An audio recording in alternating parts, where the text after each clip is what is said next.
João Bunyan, O Sonhador Imortal, 1628-1688. Caminhando pelo deserto deste mundo, parei num sítio onde havia uma caverna, a prisão de Bedford. Ali, deitei-me para descansar. Em breve adormeci e tive um sonho. Vi um homem coberto de andrajos, de pé, e com as costas voltadas para a sua habitação, tendo sobre os ombros uma pesada carga e nas mãos um livro. Faz 3 séculos que João Bunyan assim iniciou o seu livro O Peregrino. Os que conhecem as suas obras literárias podem testificar de que ele é, de fato, o sonhador imortal. Estando ele morto, ainda fala.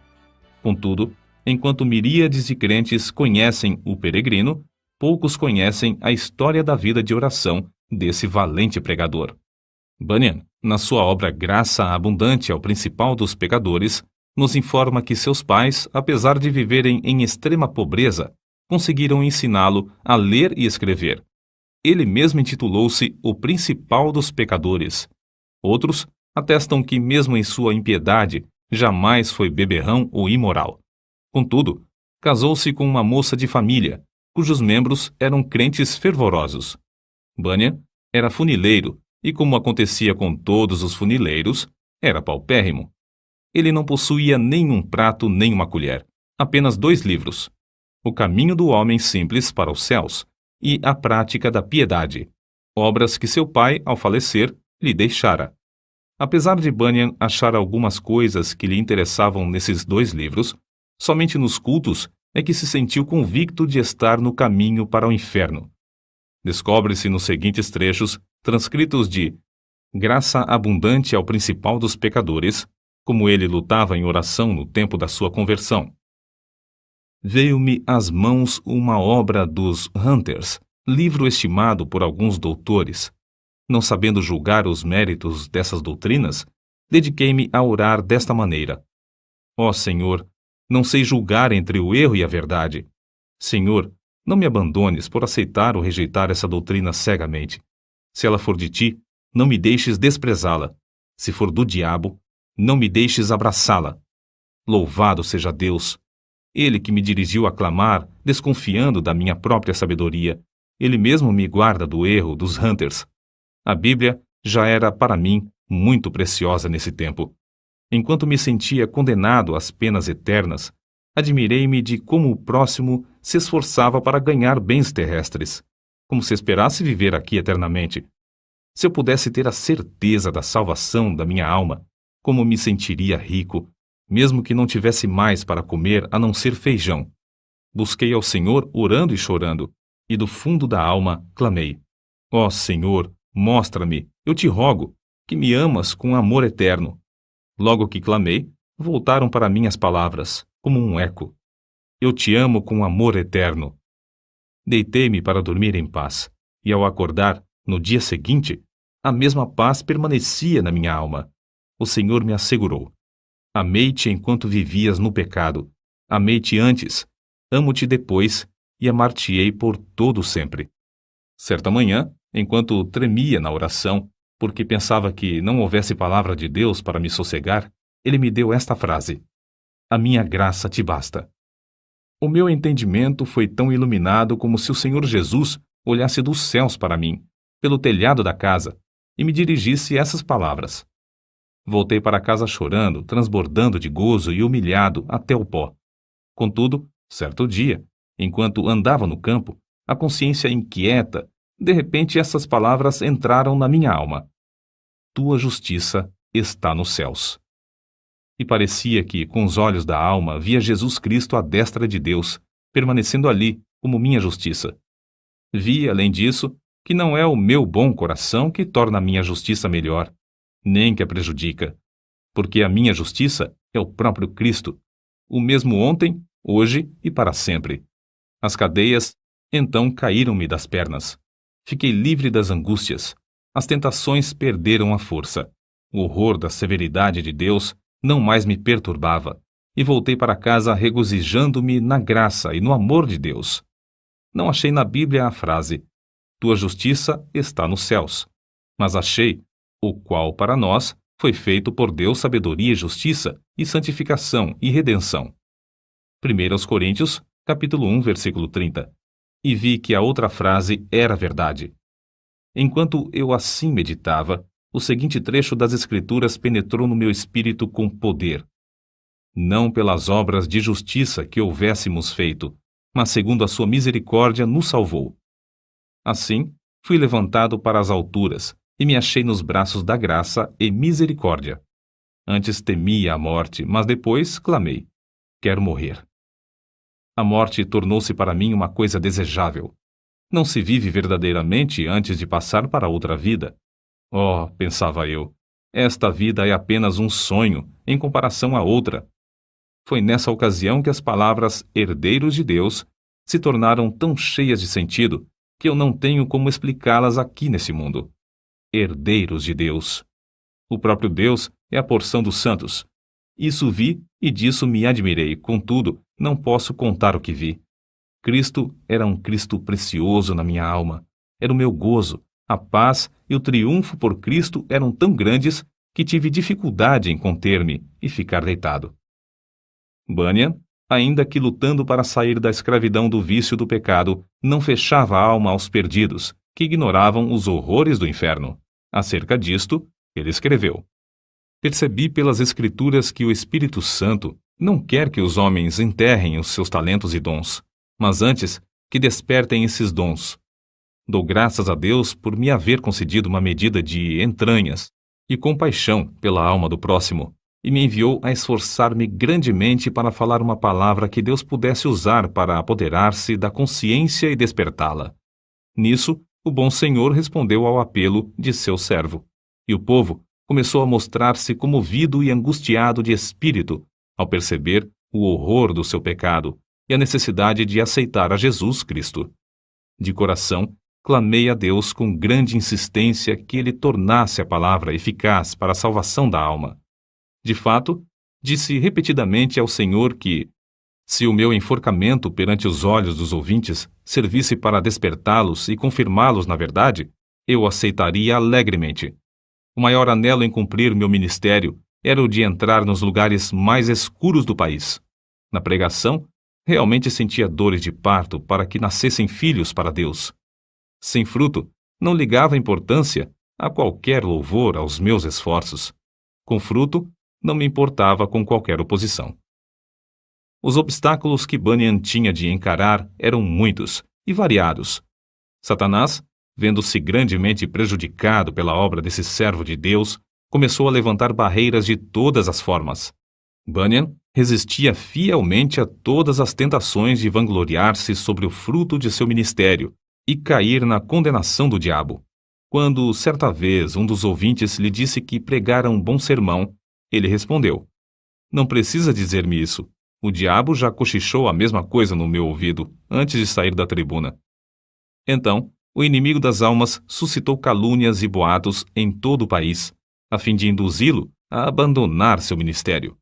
Chamavam-no de feiticeiro, jesuíta, cangaceiro, e afirmavam que vivia amancebado, que tinha 2 esposas e que os seus filhos eram ilegítimos. Quando o maligno falhou em todos esses planos de desviar Bunyan do seu ministério glorioso, seus opositores denunciaram-no por não observar os regulamentos dos cultos da igreja oficial. As autoridades civis o sentenciaram à prisão perpétua, recusando terminantemente a revogação da sentença, apesar de todos os esforços de seus amigos e dos rogos de sua esposa. Tinha de ficar preso até se comprometer a não mais pregar. Acerca de sua prisão, ele diz: nunca tinha sentido a presença de Deus ao meu lado em todas as ocasiões como depois de ser encerrado, fortalecendo-me tão ternamente com esta ou aquela escritura, até me fazer desejar, se fosse lícito, maiores provações para receber maiores consolações. Antes de ser preso, eu previ o que aconteceria, e 2 coisas ardiam no coração acerca de como poderia encarar a morte, se chegasse a tal ponto. Fui dirigido a orar pedindo a Deus que me fortalecesse com toda a força, segundo o poder da sua glória, em toda a fortaleza e longanimidade, dando com alegria graças ao Pai. Quase nunca orei durante o ano que precedeu minha prisão, sem que essa escritura me entrasse na mente, e eu compreendesse que, para sofrer com toda a paciência, devia ter toda a fortaleza, especialmente para sofrer com alegria. A segunda consideração foi na passagem que diz: Mas nós temos tido dentro de nós mesmos a sentença de morte para que não confiássemos em nós mesmos, porém em Deus que ressuscita os mortos. Cheguei a ver por essa escritura que, se eu chegasse ao ponto de sofrer como devia, primeiramente tinha de sentenciar à morte todas as coisas que pertencem à nossa vida, considerando-me a mim mesmo, minha esposa, meus filhos, a saúde, os prazeres, tudo, enfim, como mortos para comigo e eu morto para com eles. Resolvi, como Paulo disse, não olhar para as coisas que se veem, mas sim para as que se não veem, porque as coisas que se veem são temporais, mas as coisas que se não veem são eternas. E compreendi que, se eu fosse prevenido apenas de ser preso, poderia, de improviso, ser chamado também para ser açoitado ou amarrado ao pelourinho. Ainda que esperasse apenas esses castigos, não suportaria o castigo de desterro. Mas a melhor maneira para passar os sofrimentos seria confiar em Deus, quanto ao mundo vindouro. Quanto a este mundo, devia considerar o sepulcro como minha morada, estender o meu leito nas trevas e dizer à corrupção: Tu és meu pai, e aos vermes: Vós sois minha mãe e minha irmã. Jó, capítulo 17, versículos 13 e 14. Contudo, apesar desse auxílio, senti-me um homem cercado de fraquezas. A separação da minha esposa e de nossos filhos aqui na prisão torna-se, às vezes, como se fosse a separação da carne dos ossos. E isto não somente porque me lembro das tribulações e misérias que meus queridos têm de sofrer, especialmente a filhinha cega. Minha pobre filha, quão triste é a tua porção neste mundo. Serás maltratada, pedirás esmolas, passarás fome, frio, nudez e outras calamidades. Oh, os sofrimentos da minha ceguinha quebrar-me-iam o coração aos pedaços. Eu meditava muito também sobre o horror ao inferno dos que temiam a cruz, a ponto de se recusarem a glorificar a Cristo, suas palavras e leis perante os filhos dos homens. Além do mais, pensava sobre a glória que ele preparara para os que, em amor, fé e paciência, testificavam dele. A lembrança destas coisas servia para diminuir a mágoa que sentia ao lembrar-me de que eu e meus queridos sofríamos pelo testemunho de Cristo. Nem todos os horrores da prisão abalaram o espírito de João Bunyan. Quando lhes ofereciam a sua liberdade sob a condição de ele não pregar mais, respondia: Se eu sair hoje da prisão, pregarei amanhã, com o auxílio de Deus. Mas se alguém pensar que, afinal de contas, João Bunyan era apenas um fanático, deve ler e meditar sobre as obras que nos deixou. Graça abundante ao principal dos pecadores, chamado ao ministério, o peregrino, a peregrina, a conduta do crente, a glória do templo, o pecador de Jerusalém é salvo, as guerras da famosa cidade de alma humana, a vida e a morte de homem mau, o sermão do monte, a figueira infrutífera, discursos sobre oração, o viajante celestial, gemidos de uma alma no inferno, a justificação é imputada, entre outros. Passou mais de 12 anos encarcerado. É fácil dizer que foram 12 longos anos, mas é difícil conceber o que isso significa. Passou mais da quinta parte da sua vida na prisão, na idade de maior energia. Foi um quacre, chamado Whitehead, que conseguiu a sua libertação. Depois de liberto, pregou em Bedford, Londres e muitas outras cidades. Era tão popular que foi alcunhado de Bispo Bunyan. Continuou seu ministério fielmente até a idade de 60 anos, quando foi atacado de febre e faleceu. O seu túmulo é visitado por dezenas de milhares de pessoas.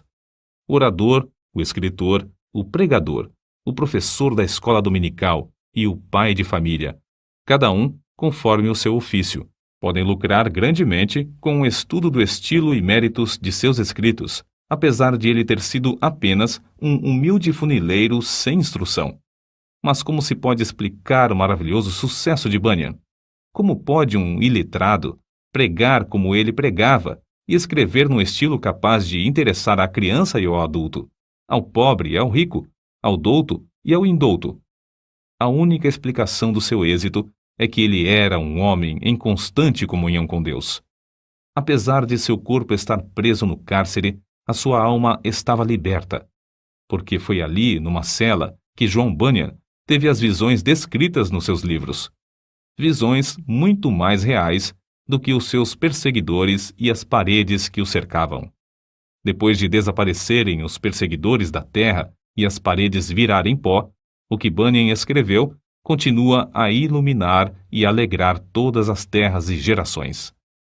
O que vamos citar mostra como Bunyan lutava com Deus em oração. Há na oração o ato de desvelar a própria pessoa, de abrir o coração perante Deus, de derramar afetuosamente a alma em pedidos, suspiros e gemidos.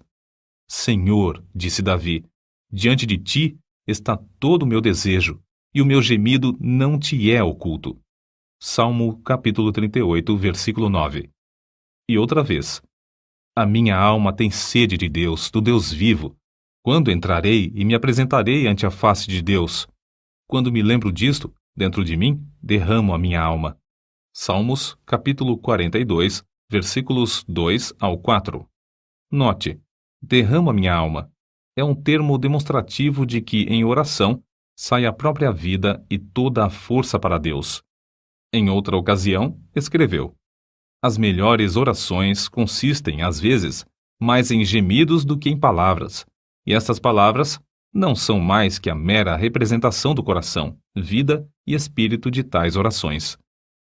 Como ele insistia e importunava em oração a Deus, fica claro no trecho seguinte. Eu te digo, continua a bater, chorar, gemer e prantear. Se ele se não levantar para te dar porque és teu amigo, ao menos por causa da tua importunação, levantar-se-á para dar-te tudo o que precisares.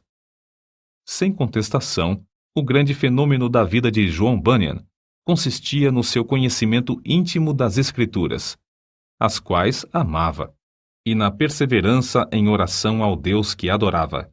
Se alguém duvidar de que Bunyan seguia a vontade de Deus nos 12 longos anos que passou na prisão de Bedford, deve lembrar-se de que esse servo de Cristo, ao escrever O Peregrino, atrás das grades, pregou um sermão que já dura quase 3 séculos e que hoje é lido em 140 línguas. É o livro de maior circulação depois da Bíblia. Sem tal dedicação, não seria possível conseguir o incalculável fruto eterno desse sermão pregado por um funileiro cheio da graça de Deus. Nota: Quakre, forma aportuguesada de Quakers, como eram mais conhecidos os membros da Sociedade dos Amigos, nome de uma comunidade de cristãos protestantes surgida no século XVII. No início, eram seguidores de um pregador leigo, o inglês George Fox, que, em 1647, começou a pregar a doutrina de Cristo dentro. Todas as pessoas podem sentir a palavra de Deus em suas almas, caso se esforcem para ouvi-la. Interpretavam literalmente as palavras de Jesus Cristo nas Escrituras. Eram contra prestar juramentos e contra a guerra. Destacavam-se sempre pela solidariedade. Em 1947, os comitês britânico e americano de socorro Quaker Internacional receberam o Prêmio Nobel da Paz. Enciclopédia em Carta.